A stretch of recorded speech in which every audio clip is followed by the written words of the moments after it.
bagus itu sebenarnya saat pemakaian pertama tadi, yaitu di malam hari. Jadi kalian bisa menggunakan sampai pagi dan dicuci. Sementara ini cuma 30 menit saja.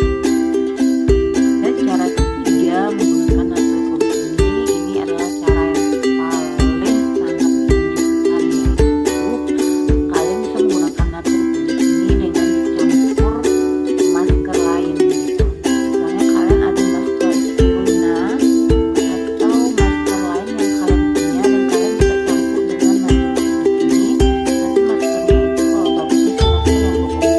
Jadi kalian pas campur menggunakan ini, tidak menggunakan kapur, itu hasilnya pasti bagus banget. Karena manfaat nasi kubis ini udah banyak, ditambah lagi dengan manfaat dari masker yang kalian gunakan. Nah, itu dia 3 cara pemakaian dari nasi kubis Aloevera sebelum 98%. Nah, kalau kalian merasa video ini bermanfaat untuk kalian, bisa like, komen, share, dan subscribe. Warahmatullahi wabarakatuh.